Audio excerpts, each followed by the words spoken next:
د واک تلویزیون درنو لیدونکو سلام، وخت مو بخیر. د شپږو بجو خبرونو ته ښه راغلاست. په پیل کې هم د مهمو خبرونو سرټکي.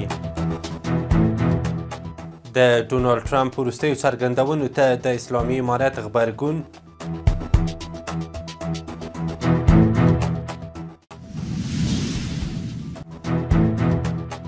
په قطر کې د اسلامي امارت د سفیر په توګه د سهیل شاهین ټاکل کېدل.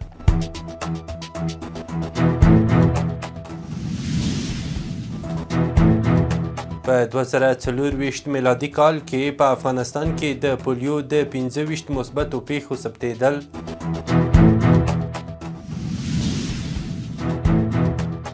او د کاناډا د لومړي وزیر له لوري د امریکا د منتخب ولسمشر د وړاندیز ردېدل. زه ذبیح الله وصال یم. اوس هم بشپړ خبرونه. د اسلامي امارت د ویاند مرستیال حمدالله فطرت په یوه اعلامیه کې له اسلامي امارت سره د امریکا د میلیاردونو ډالرو د مرستې ادعا ناسمه بولي او ردوي یې. حمدالله فطرت زیاته کړې چې امریکا سرپرست حکومت ته یوازې دا نه چې یوه افغانۍ نه ده ورکړې، بلکې د افغانانو میلیاردونه ډالر یې کنګل کړي دي. فطرت ویلي امریکا چې کومه مرسته یادوي نړیوالو موسسو او د امریکایي ځواکونو او شریکانو په وتلو یې لګولې دي. د امریکا منتخب ولسمشر ډونالډ ټرمپ تېره شپه په یوه خبري غونډه کې ادعا کړې وه چې امریکا افغانستان ته میلیاردونه ډالر استوي.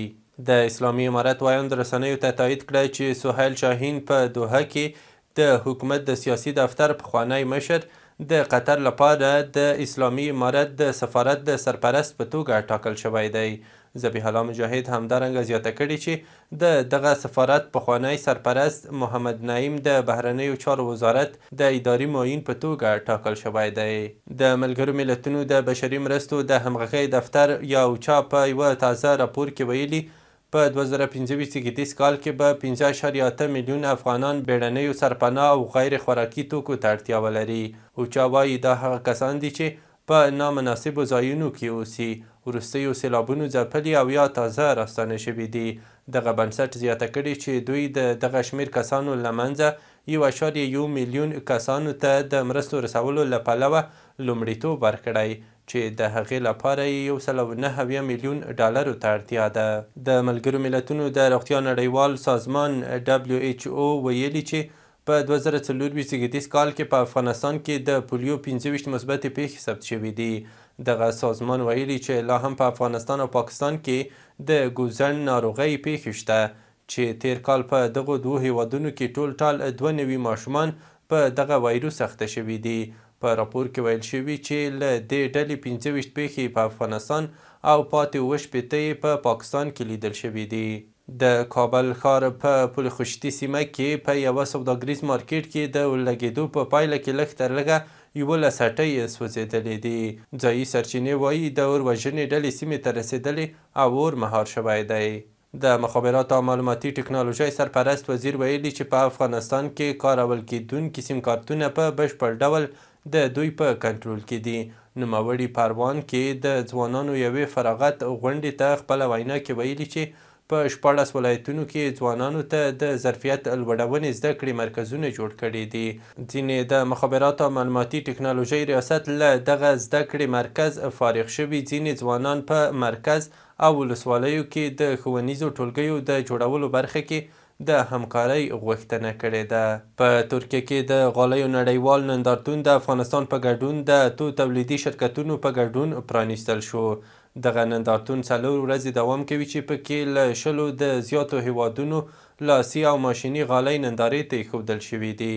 د افغانستان او ایران د ګډ کنسرسیوم ځینو چارواکو د کرنې بولګولو او مالدارۍ له سرپرست وزیر عطاالله عمري سره کتلي. په دې کتنه کې د کنسرسیوم اجرایوي مدیر یعقوب واحد ویلي چې د دغې ډلې موخه په افغانستان کې د کرنې د میکانیزه کولو لپاره د تراکتور د تولیدي شرکت جوړول دي او په دې برخه کې د کرنې وزارت د همکارۍ غوښتنه کوي.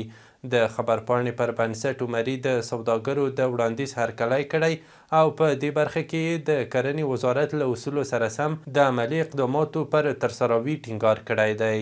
د میدان وردګ ولایتي مسؤلین وایي چې د کور او ښار جوړولو وزارت له لوري په دغه ولایت کې د 8 میلیونه افغانیو په لګښت د مسافر وړونکو موټرو لپاره د یوه ترمینل جوړولو چارې پیل شوې چې زرو کسانو ته به پکې کاري فرصتونه برابر شي.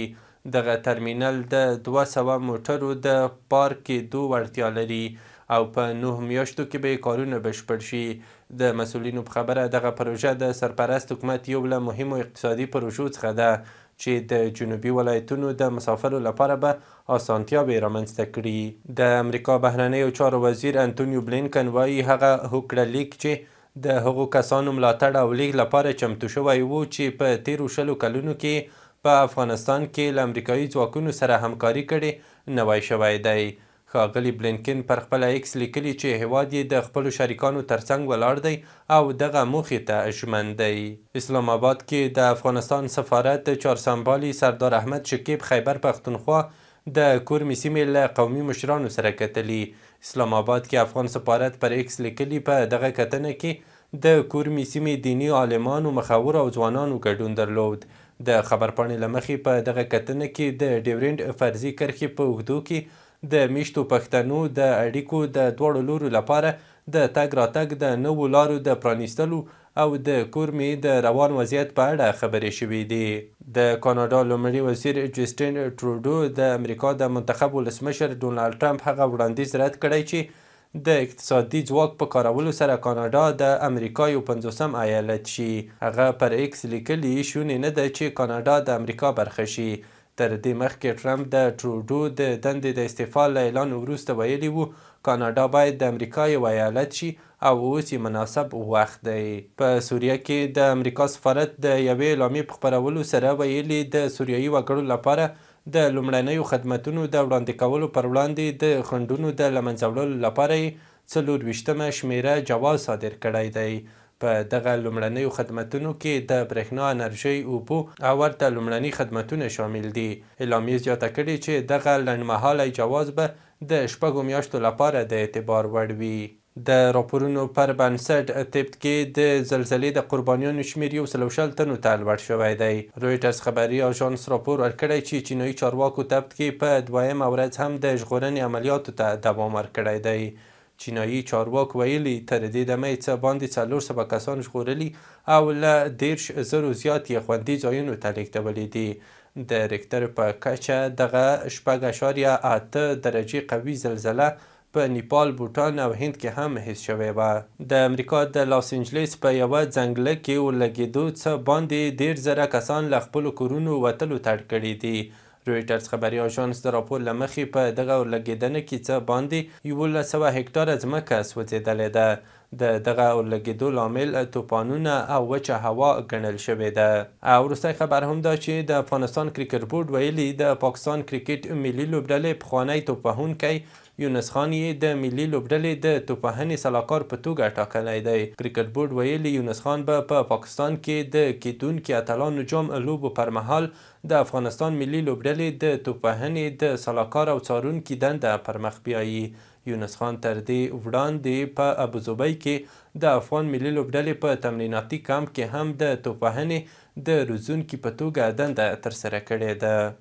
د واک تلویزیون درنو لیدونکو له ملتیا مو مننه. تر 6 بجو وروستي خبرونه همدومره وو.